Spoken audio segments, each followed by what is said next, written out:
the United States has sort of two paths, one of two paths. It will either, and go ahead, Greg, I'll let you finish it.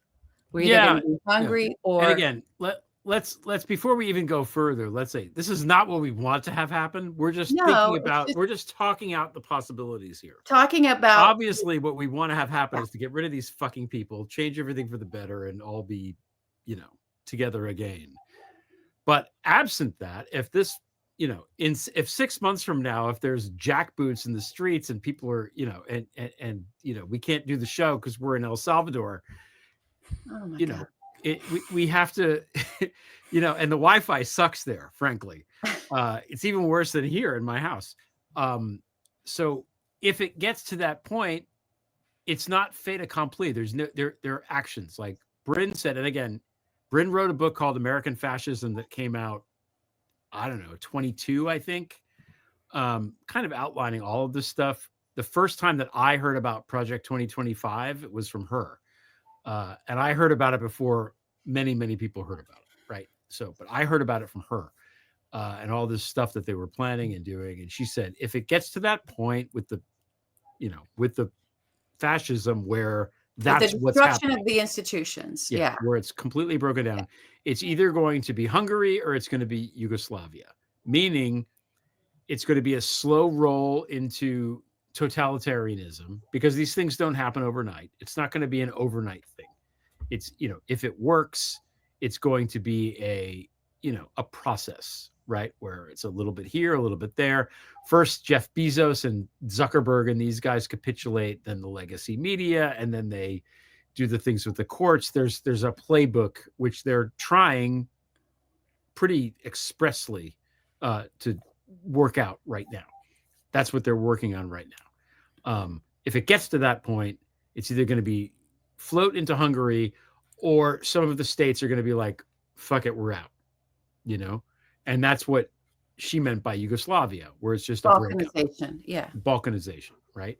Now, again, I'm going to keep saying this is not what we really want. What we really want is for these fucking people to leave, and we can set everything right again and use all of this bullshit. Or do some new things, as Nadine we saying. All we need to do is fix the Senate. If the Senate wasn't so absolutely fucked, the architecture of the Senate, where Wyoming has the same number of senators as New York, which is stupid.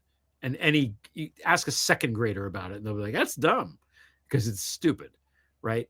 If we could fix that, that would probably be enough, I think. But anyway, if it doesn't get to that point, I don't know, New York is pretty great, and they want to keep hurting everybody.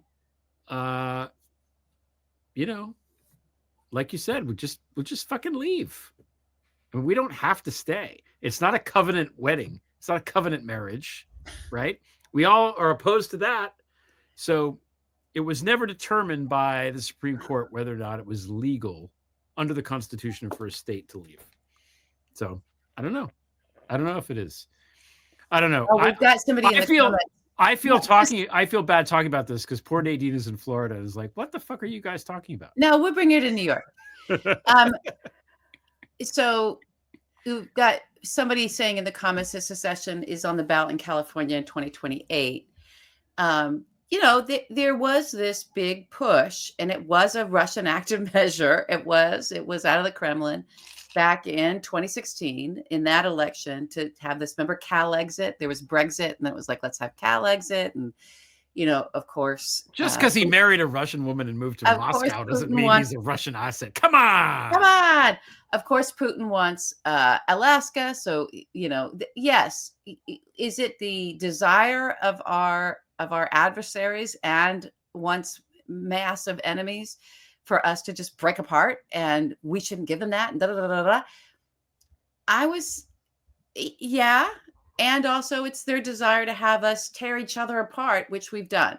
Right. So a lot of desires are being met.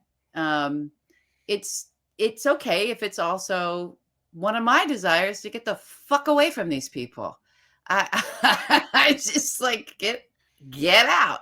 And, sure, we can leave. People can leave and we can do things. But it's also about, if it's going to be a totalitarian power with all of the resources that the United States have.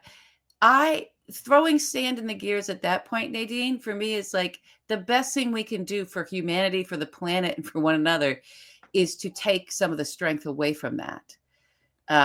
If it's a fait accompli, and that's what it is, then I would like to damage it. And the way I think to damage it, one of the best ways to damage it is to break it up into pieces. So there's that argument as well. But we'll see.